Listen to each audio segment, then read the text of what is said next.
Hello and welcome everyone. In this video, we are going to have a look how you can play against the bishop's opening. Now bishop's opening happens after the move e4, black responds e5.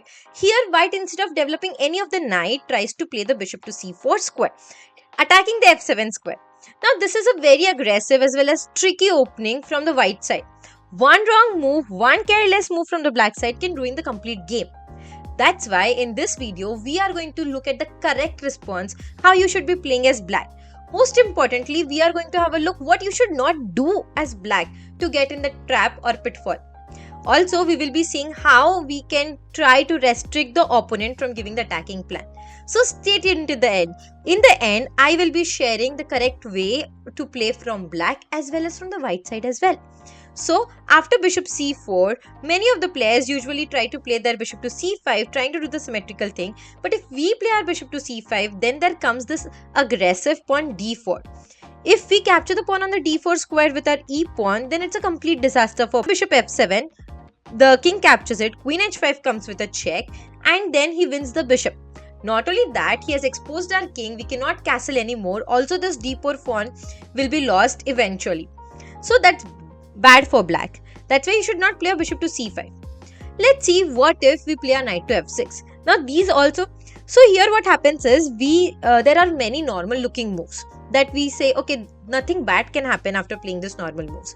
But this is very tricky opening because there are a lot of traps even after we play the normal moves. For example, here if we play knight f6, the main idea for them is to play d4. The idea for bishop's opening is to play aggressively, play sharp moves and get the initiative. If we play a knight to f6, they have this pawn d4 move once again on the board, sacrificing the pawn. If we capture on the e4 square or on the d4 square, we have discussed everything in detail from the white side in our last video. I am going to post the link in the description box. If in case you have missed that video, first go and check out that how can white play. To play a better game from the black side, you should know what are actually traps that white can do. So you should know their plans to stop those plans. That's why check out that video and then you can see this one. Okay, here after knight f6, if we capture on the d4 square, well, then they can play their knight to f3, trying to attack the d4 pawn, and that's how we continue the game. They are getting the extra tempo, attacking our knight. Now we'll have to go back with the knight somewhere, and after that, we have just developed a knight, and look at these three pieces that white has already developed and is having a good initiative. So knight f6 in a way is bad. Okay, so what after that? The correct response is to play the knight to c6. When we play a knight to c6, we are trying to stop his pawn from coming to d4. As now you know from black side what is white's idea. What is white's plan? His plan is to push the pawn to d4 and take the control in the center. You want to avoid that, so play a knight to c6, stopping the pawn to d4. Here, mostly, if they know the opening, they know the theory very well, the bishop's opening, then the main idea of the bishop's opening is to play the pawn either to d4 or to f4. Now, if you're taking control of the d4 square, not allowing him to push on d4, then they'll try to play it to f4. To play the pawn to f4, they'll have to delay the promotion of this knight. They will have to delay the development of this knight. So what they can do is play the knight to c3. So after they play the knight to c3, now we can go with a knight to f6. This kind of looks like two knights opening or the Italian game if he would have played his knight to f3. But now again he can play the pawn to d3. Now here you have to be careful. If you do a normal looking move, looks a normal move, but it is actually a mistake.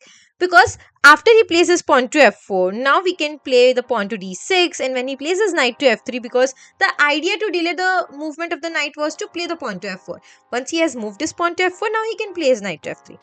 Now here as black, we can think, okay, I can go with my knight to g4, give an attack on the f2 square, it will be a 4, and black has a good compensation, will have a comfortable position.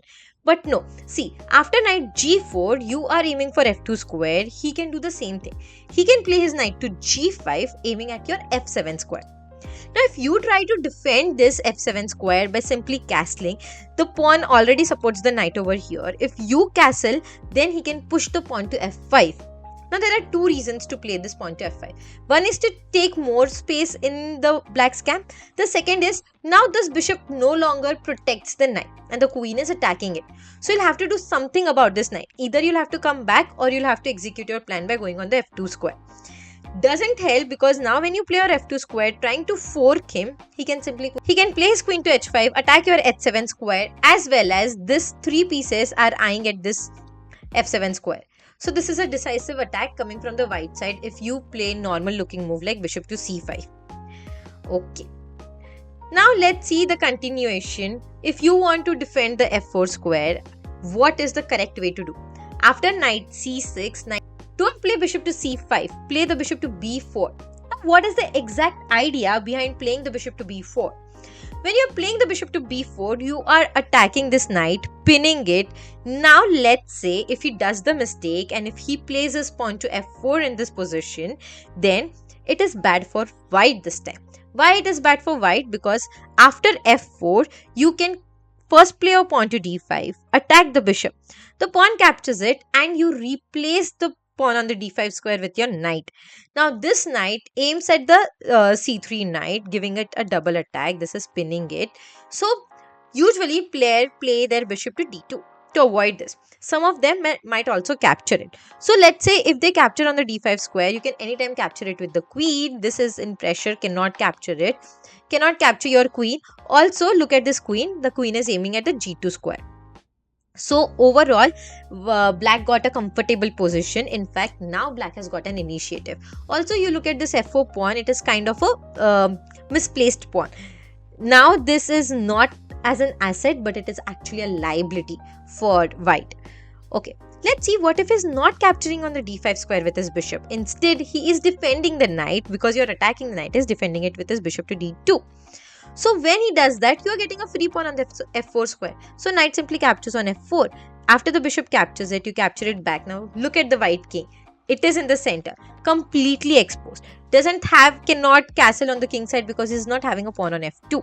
So position for black looks completely comfortable, and more or less it looks like you're doing much better than white in this position. Okay. So now let's have a look at the correct response from both the sides. How should white respond to black's bishop to b4? After bishop b4, he should not play the pawn to f4. Instead, he should play his knight from g to e2, protecting the knight on c3 because it is pinned. And then your idea is to play pawn d5, knight d5 and put some more pressure on the pinned piece.